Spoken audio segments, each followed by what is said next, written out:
Let's say that we have some listeners who love the Olympics but have never watched the Paralympics before. What should they know? If you're a sports fan, there's zero reason you will not be a parasports fan. Like, parasports are Facts. awesome. You will love it. So watch it. The second thing, you might be shocked that there are not very many sports, which means you have more bandwidth to fall in love with the athletes.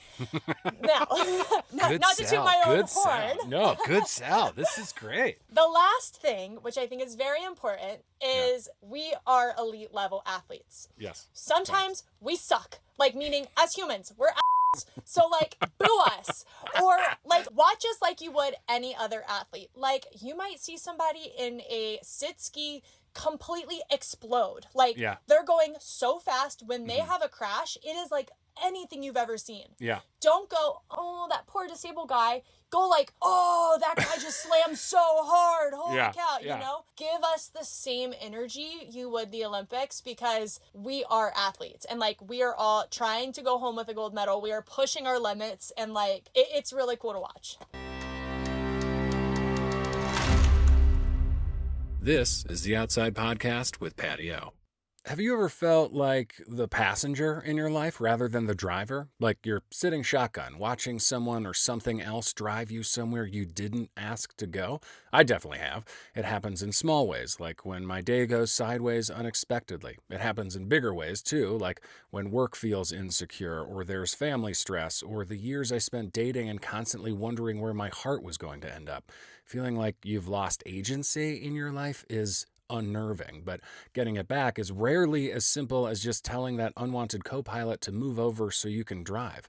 A quick Google search turns up all sorts of self-help advice and tips on how to regain control over your life. You can journal as a means of self-reflection. You can get proactive with your career by networking and job hunting. Apparently, you can jumpstart your day with an ice bath or a sauna or some kind of ice bath to sauna combo that a certain kind of LinkedIn bro swears will change your life. You can probably skip all that, though, so long as you prioritize fitness and getting outside. Everyone, from the devoted journaler to the hardcore sauna ice bath bro, agrees that pushing yourself physically sends extra positive ripple effects into the rest of your life. Do it long enough, push hard enough, and you might find that your dreams not only expand, you might wind up living them. That's what happened to Brenna Huckaby, anyway. And when she took the wheel away from a devastating cancer diagnosis, she drove herself straight to the top of a Paralympic podium 3 times. Brenna is a world champion snowboarder with more hardware than a Lowe's, but she's no kid prodigy, far from it. Brenna grew up in that under-the-radar snowboarding hotbed of Louisiana, where she was a nationally ranked gymnast by the time she was 14. That same year, Brenna developed a persistent knee pain, which turned out to be a rare osteosarcoma that required her right leg to be amputated above the knee as part of her cancer treatment. If you're thinking, oh, that poor girl, hold that thought. Brenna learned to snowboard when she was 15 at the National Ability Center in Park City, Utah. This turned out to be her grab the wheel moment, because within just a few years, she had moved to Utah full-time and nabbed her first of 5 world championships. In 2018, at her first Paralympics in Pyeongchang, Brenna won a gold in snowboard cross and banked slalom. And then, before the 2022 games in Beijing, the steering wheel of her life received an unwanted jerk. Due to the complexities of how para-athletes are classified, Brenna's opportunity to defend her gold medals appeared to vanish. So Brenna did what she does best: forced herself back into the driver's seat. Taking the International Paralympic Committee to court for the right to compete, Brenna didn't just win in court. Competing against a field of women with a lower level of impairment, she defended her gold in bank slalom and earned bronze in snowboard cross. As Brenna heads to Cortina, Italy for her 3rd Paralympic bid, she brings a hard-won perspective on disabilities, elite sports, and the fascinating intersection of the two that define her career. Simply put, she doesn't want your pity, and she's not here to inspire you, but she demands your respect. And if you love winter sports, buckle up, because she will for sure entertain the hell out of you. First things first, burnt toast. What's your last humbling and or hilarious moment outside? I think my last humbling moment outside is I went to go get a few laps with my family last week, and I forgot my prosthetic leg. Yeah. I don't even know what to say in response to that. I mean, You would think it would be like the one thing I had, but excuse my ignorance here. So do you have a day-to-day driver and then the like, I'm getting rad prosthetic? Yeah, exactly. Yep, exactly. And it's a complete no-go for the day-to-day driver to go snowboarding. I mean, like, I felt like I probably could have made it work, but then I was, like, reminded that if I got injured, you know, there's something important happening at the end of the season. Little thing in Cortina happening soon. Yeah.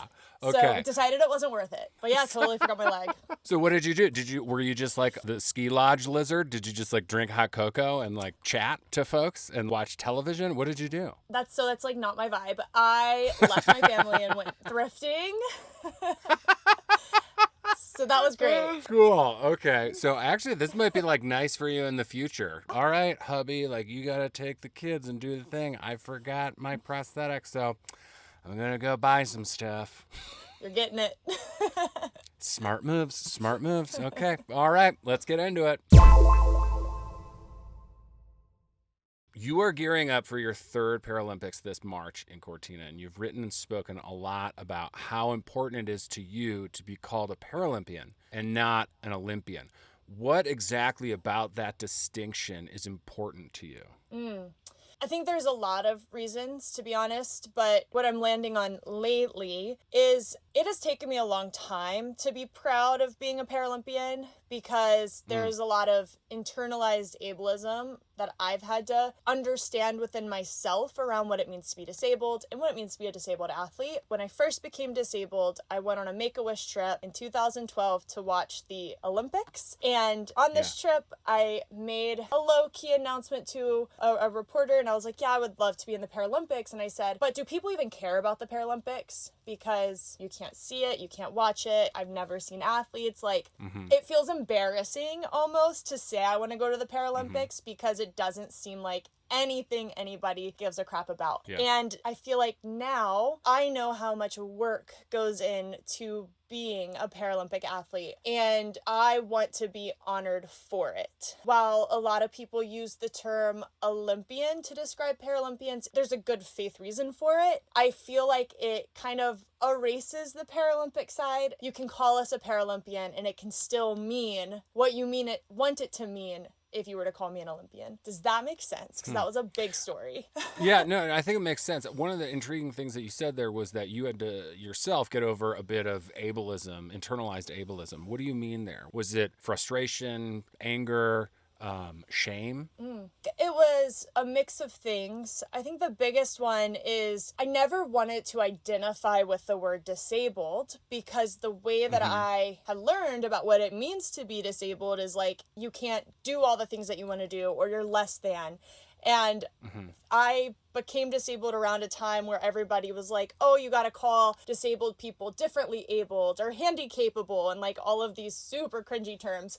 But anything besides disabled. Okay. I had to better understand what it means to be a disabled person and then own it. And then now I'm like, oh, yeah, I'm a disabled athlete and I compete at the highest level for disabled athletes. And that's awesome. Do you think it was like an internalized switch of how you categorized what the word meant? Yeah, exactly. Instead of something like, oh, this makes me different or less than, which is completely squashing in many ways. Was it more like, oh, I'm taking actually great pride in this? 100%. Was there one thing that made you make the switch, or was it a series of events? Was it just maturing in age? I think it was honestly the internet. TikTok happened and That is wild because usually our people aren't like, you know what lifted my shame? Social media. No, 100%. But hear me out. Wow. Early days of TikTok, I had gotten on there and all of a sudden I was bombarded by different disabled people, not in the Paralympic space, sharing their lives, sharing their stories, educating me on like what it means to be disabled with different disabilities. I just had a better understanding of the community that I represent. And I'm like, oh, just because I'm a Paralympian doesn't mean I'm some like better than you disabled person. Like I felt a lot of pride in the different types of people in the disability community. And I was like, I'm proud to be a part of that. Oh, that's amazing. Really, what social media did for you is, build community. Made you feel less alone. Exactly. You've been an athlete your entire life, and early on you were a competitive gymnast. And in a recent interview with Olympics.com, you said that in gymnastics, you, quote, don't have a voice, you don't have a say. What did you mean by that, and how did it affect your competitive gymnastics when you were younger? If you grew up doing gymnastics in the early 2000s, you know exactly what that means. Well, I did not, so I need to know. Yeah. It's very much dance monkey dance. Like, I'm going to tell you what to do, and you have to do it. And if you don't do it perfectly, you owe me like 10 no-fall beam routines, and you have to continue working past like through lunch. Just like a crazy culture of like, don't question authority, you don't have any like personal agency, and you're a robot. And also, forgive me if I'm wrong here, but isn't the knock on gymnastics that the judging is like super subjective? It's like if you catch the judge on the wrong day, it's like you're going to get points deducted for no particular reason. Yeah, and you see a lot of the judges, like the same judges over and over and over again. So like if they have a grudge, you're done that season. That seems so whack. It is. So glad I'm not a gymnast anymore.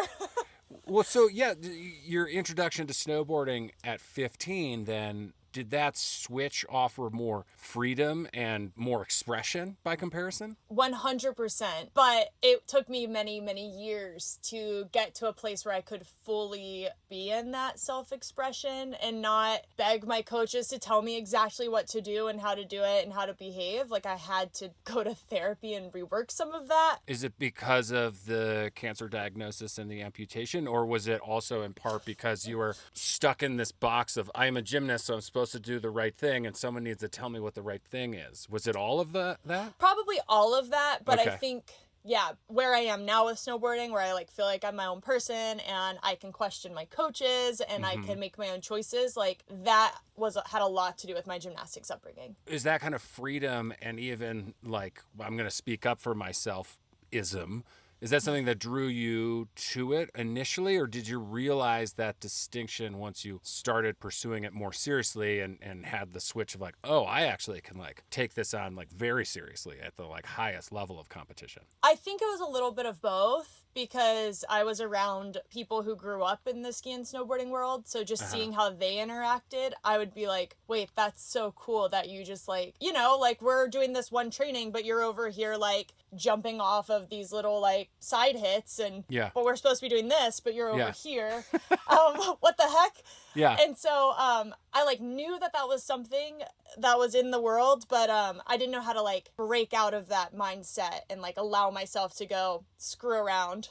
Even though we're supposed to be doing one specific thing. Well, it seems interesting to me that you got into it in your teens rather than getting into it younger, because you seem to me kind of like a natural born snowboarder. You know, you're very opinionated. You march to your own drummer. You seem fearless. You've got this DIY ethic about you, bright blue hair. You know, you've got this little punk rock flair that like snowboarding loves and attracts. Like, so how aware of board sport culture were you when you were growing up? How did you end up a gymnast and not a skateboarder? Well, I have to say, while I have a lot of trauma from my gymnastics, it was probably because I'm not a natural born rule follower in that way. Like, I felt like I was punished so much in my gymnastics career, which kind of like shamed, you know, like it stunted that expression in me. Because like if you were to talk to anyone in my family, like I'm outspoken, I will follow rules if they make sense. If they don't make sense,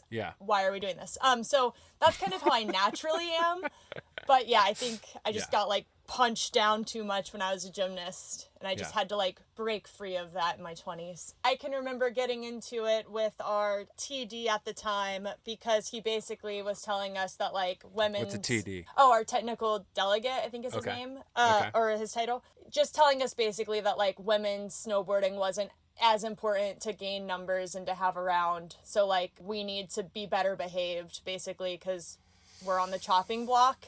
And I remember getting into it with him in front of all the other athletes. But now, because I feel like that theme has continued with like women's snowboarding, women's para snowboarding, I was able to fight for women snowboarding in a much better way. But I don't think I would have been able to do that had I had not practiced speaking up for myself, even though it didn't go perfectly. What about actual riding? Is there a moment on snow where you were like, oh, this is the freedom that I've been looking for? Like, oh, thank God I have this thing. I would say immediately, but not because of what we've been talking about. For me, snowboarding gave me an immediate sense of freedom because I felt like I could hide from my disability. Oh, how do you mean?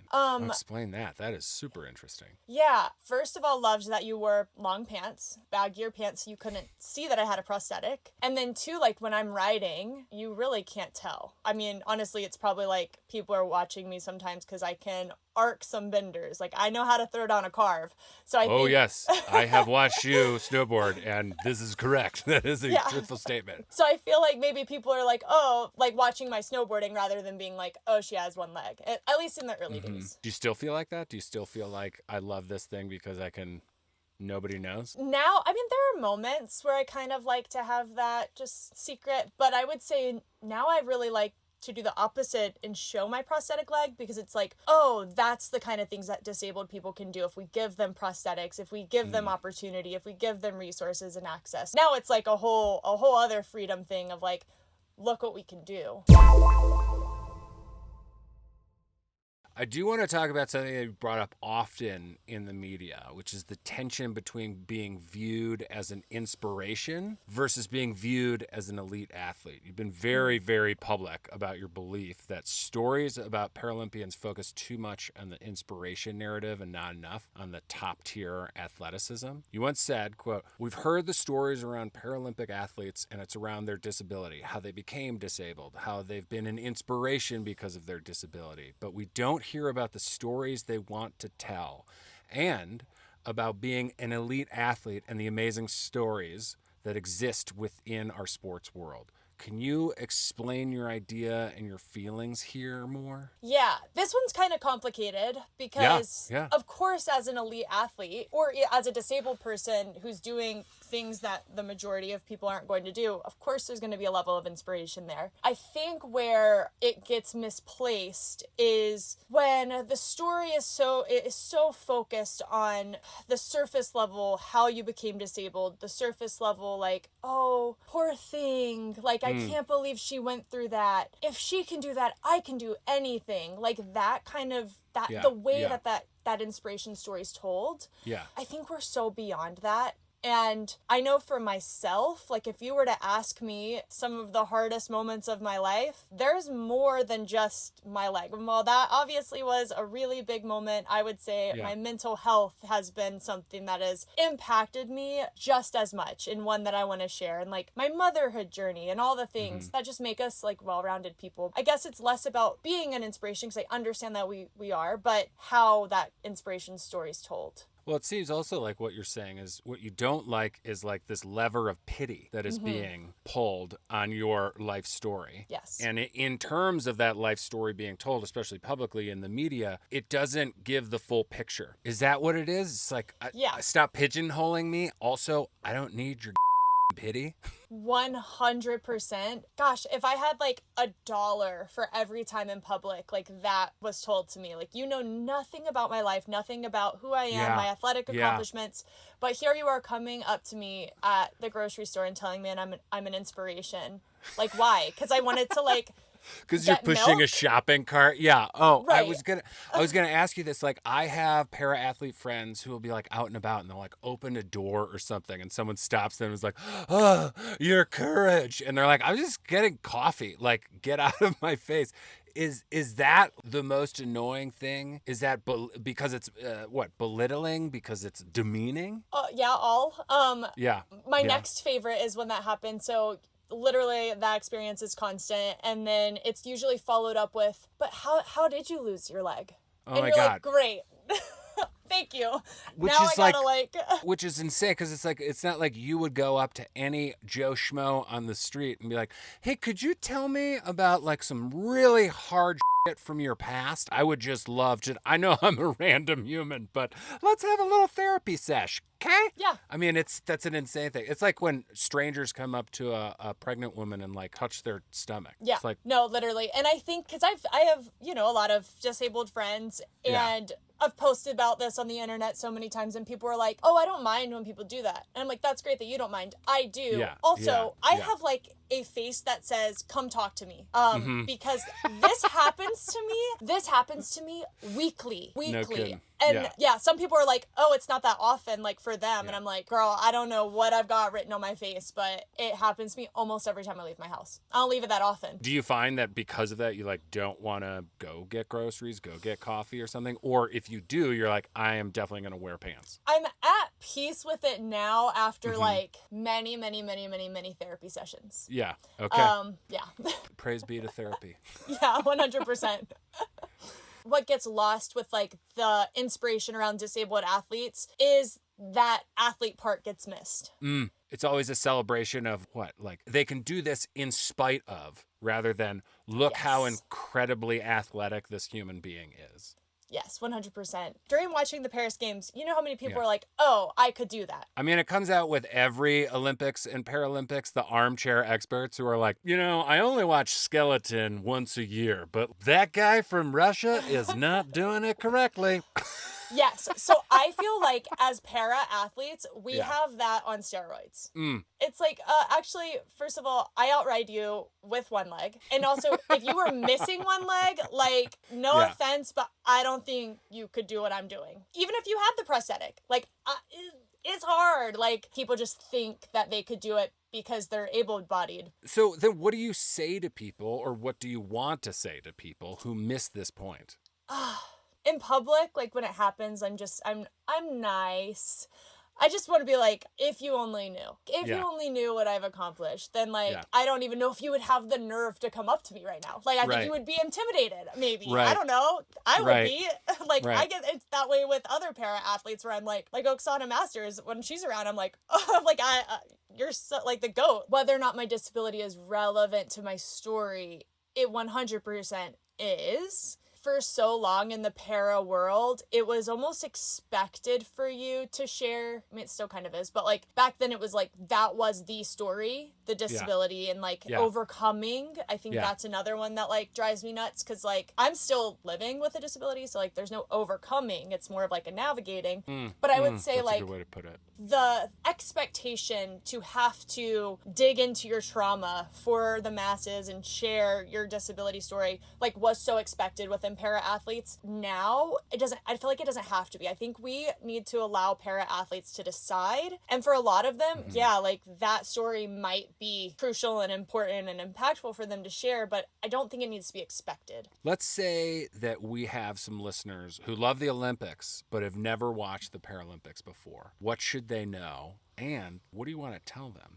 I've got a few things. The first one is if you're a sports fan, there's zero reason you will not be a para sports fan. Like, para sports are awesome. You will love it. You will love it. So watch it. The second thing, you might be shocked that there are not very many sports. In the Winter Games, we have curling, ice hockey, snowboard, alpine, and Nordic. There's not a ton of different sports to watch, which means you have more bandwidth to fall in love with the athletes.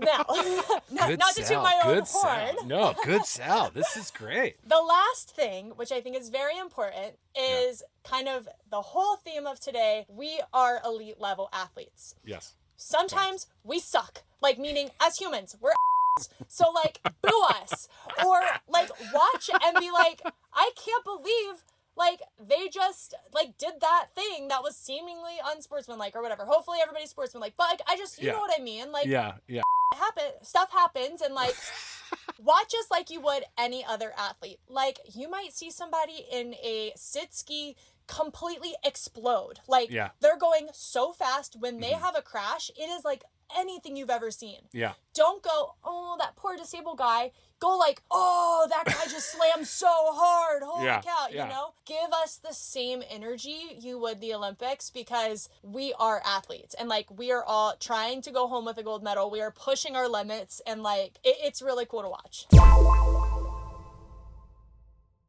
With athletes who compete, like you, at the top level of their sport, we often hear about the grit and the determination that they have, which allows them to be the best of the best. But with you, there's got to be more to it than that. I have to believe it, because you nabbed your first world title only 2 years into your competitive career. Like, that just doesn't happen. That's not a real life thing. So do you think that you possess specific kinds of skills and instincts that are unique to you, characteristics that run deeper than the typical will to win we hear about so often, that make you one of the best para snowboarders in the world? I think my gymnastics background helped a lot. I have strong body awareness, strong air awareness. I have not fearlessness, but like I like that feeling of pushing through fear. So I think that gave me a strong edge. A natural thing that I have that I know other athletes that are currently competing also have, which also makes them really strong competitors and just overall really good snowboarders, is this like desire to see where the limits are.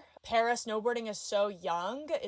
There's so much untapped potential. And I think we're all just like dedicated to figuring out how far we can all go. What does that look like? Are you grinding yourself to a pulp all the time in training and in the weight room? And then when you're out on snow, like what exactly are you doing to push the limit of the sport? Definitely, unfortunately, in the gym a lot. I hate the it. love-hate relationship. Yeah, you're like, I like doing it in past tense. I like having had worked out. Yes.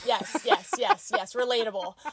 But I know, like, if I weren't as strong as I am, I would not be able to do nearly half the stuff I can do with my board. There's still so much I want to be able to do. And I'm like, I think I need to be stronger. While, yes, training is important, I think where we're really going to see, like, the progression of the sport is actually outside of the Paralympic space and more just, like, the free riding. And, like, a lot of us are more into, like, big mountain riding and park. But there are athletes that are starting to push the limits in park. So I think just, like, overall snowboarding is really where we're going to start seeing a lot of that progression.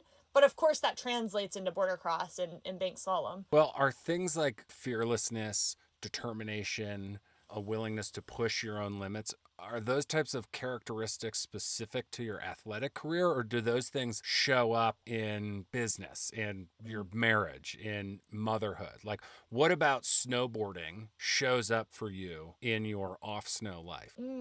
I love that. You get to a certain point in your sport where like progress is just like invisible. Like you have no idea if you're getting better. You're just like trusting the process, trusting your training. You're not seeing the leaps and bounds that you may have once have, which I feel like is very similar to parenting. I have no idea if what I'm doing is right with my kids.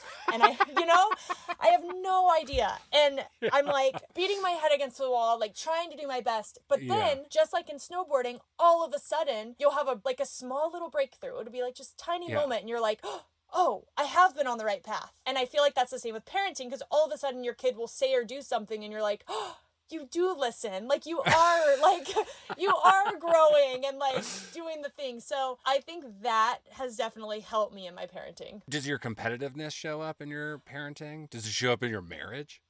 It used to, but I definitely have toned it down.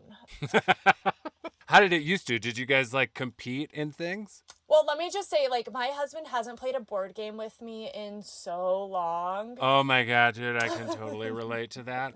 What is it? Like, Connect 4? All of them.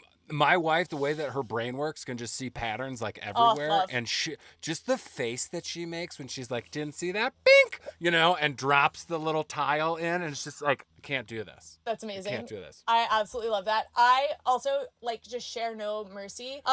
So show no mercy. My kids, I think our last game that we played, and I try, let me tell you, like I'm like, oh yes, this is just a casual game of sorry. There's no casual anything. I'm not going to cheat, but I may try to distract you and get in your head and like really try to get you off your own game. So is family game night like a thing in your house, or is that like outlawed? It's like few and far between, but my 9-year-old loves it. Like, she's down. She's competitive, so yeah, it still happens, but a little bit less than it used to. Okay, well, I'm honestly like not shocked to hear this, because in the research for this chat today, it just kind of became clear that there's no way that your competitive fortitude is only for banked slalom and border cross courses. Like, it was on full display in a pretty landmark lawsuit to compete in the 2022 games. Can you explain the reason why there was not initially a way for you to compete in the Paralympic Games in Beijing and what you did about it? Because it's kind of bad frickin'.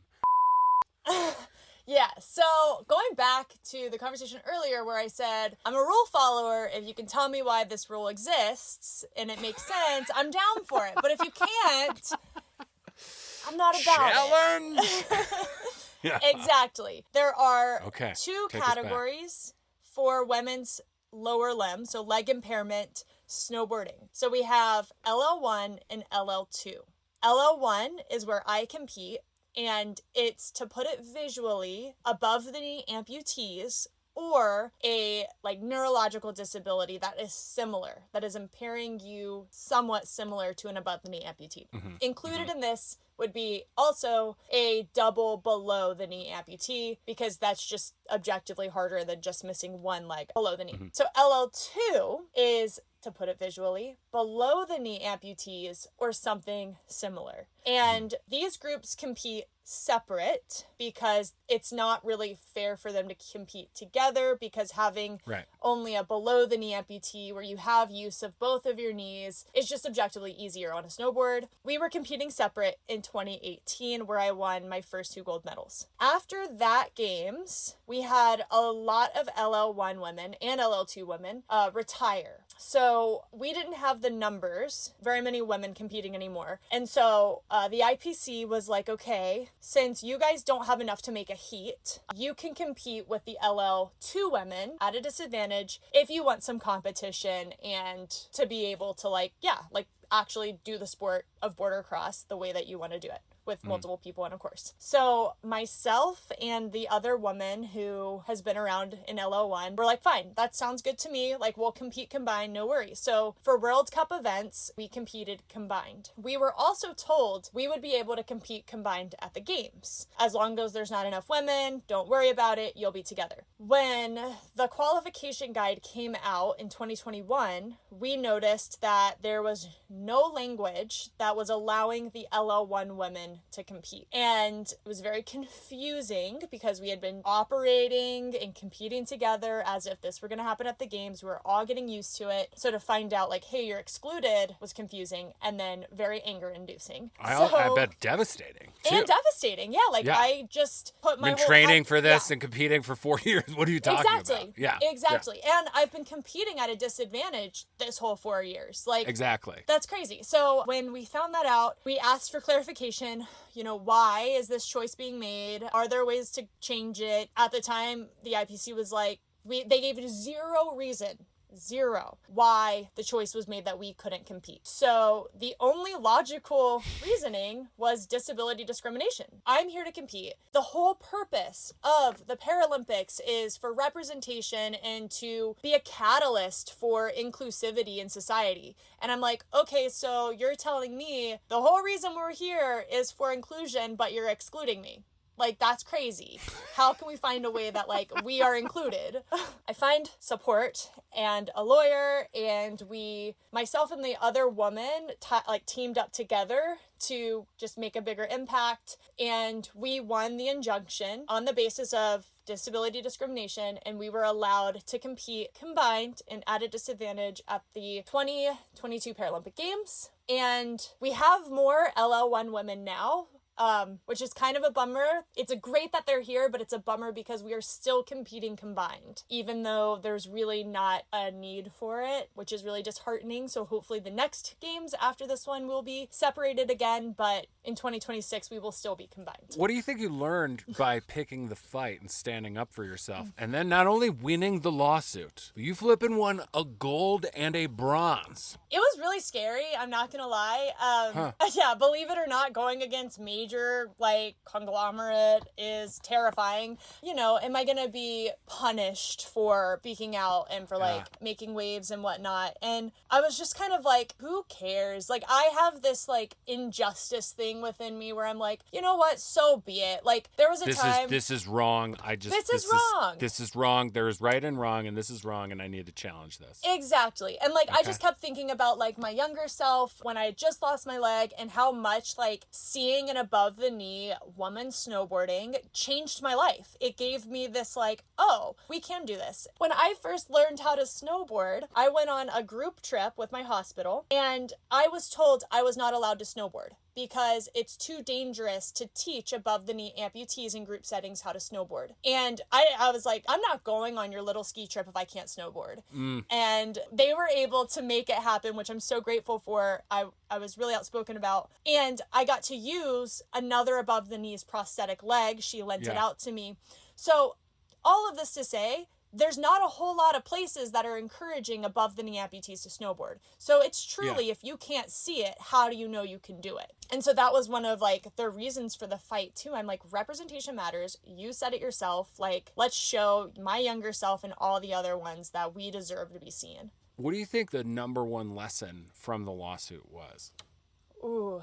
I'm not a marathon runner, but I felt like one. I was like, I have to like stay mentally engaged, be prepared to act when it's time, or like push when it's time, but also I have to like make sure like I'm recovered through that period. So I think for me it was learning how to take care of myself in very high pressure situations so that I can act when I needed to. And by acting, it would be like finding all the information and sending the right emails and, you know, speaking to the right people and making sure I got all of it out there. And then to not give up, right? There were definitely times where I was like, what are we doing this for? When I had those moments, that's where I was like, oh, I need to step back and take care of myself. So that, you know, I can stay energized and remember what I'm doing this for. Do you think you apply any of these lessons learned from that in the rest of your life, either as a competitor or a professional or a mother or a spouse? Yes, 100% all. One thing I want my kids to like know about themselves is like to be self-confident and to know that they are their biggest advocates. My oldest daughter's 9. She's in 4th grade. She's got hard classes for her now. You know, when she's struggling, I'm like, okay, have you gone and talked to your teacher? Have you gone and asked for these resources? Have you gone and done this? And it is something she does whenever she's like, you know, I'm her parent, so I got to tell her these are out there for her, right? Like these are the things you can do. Now go do it. And she does. A common theme in our house for the last 9 years has been bravery. Okay. And I would say now I regret that because I'm like watching her send things on her snowboard or her mountain bike, and I'm like, brakes. Yeah.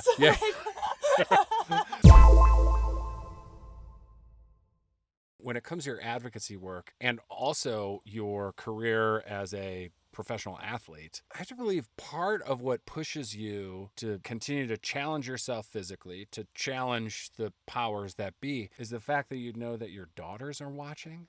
Is that 100%. true? 100%. How does that inform what you do? And then what lessons then do you bring into that? Yeah, I mean, I feel like it would just be so hypocritical for me to be like, hey, I'm going to teach you to be all of these things, and I'm going to lecture you to be all of these things, but I'm not willing to do it myself. And that doesn't sit right with me. So, you know, I do the hard things. I can't sit there and tell my daughter to advocate for herself and to be outspoken and to be self-confident and brave if I'm not willing to do it. Are your girls psyched about the Paralympics? Are they coming to Cortina with you? Yes, they will be there, and they are so excited. Yeah, I think I'm most excited to have them there. That's my gold medal, is having them at the finish line. Is this their first games? This is Lila's second game. She was like 18 months at my first games. So this is the first games, though, that like they know what's going on. Like they recognize like, okay, mom's a bad of the bad. And we're gonna like make signs and paint our faces and scream. Yeah. But that's like so much pressure because this past season there were like a couple of moments I did not win, right? Like it's just how it goes. And like the first question, why didn't you win? So not looking, I'm like, I gotta win, dude. With Mama, why didn't you win? We stood out in the cold for you, Mom. Literally, we made signs, Mom. For a bronze? Yeah, I can't have that. I'm like, I can't. No. It is now time for the final ramble. One piece of gear you can't live without. Oh, okay. Well, like obviously my leg, but I would go Unless you forget it. Unless I forget it, then I feel like I'm equally bummed whenever I forget something to cover my face. So like some kind of necky. Oh, like a buff or a neck gaiter or something like that? Yeah. Yeah. I like the fuzzy ones, but yeah, like a necky, yeah. I can do the thin ones. I can't do the fuzzy ones because I got a hot face. I have a built-in face cooker. It's the That's stash. fair. That's fair. I actually wear two, so like I'm insane. Seriously? I'm insane. And if I don't have both, I'm like bummed. I'm bummed. Well, you do live in Montana. Montana is very cold, so I That's get fair. it. Best outdoor snack.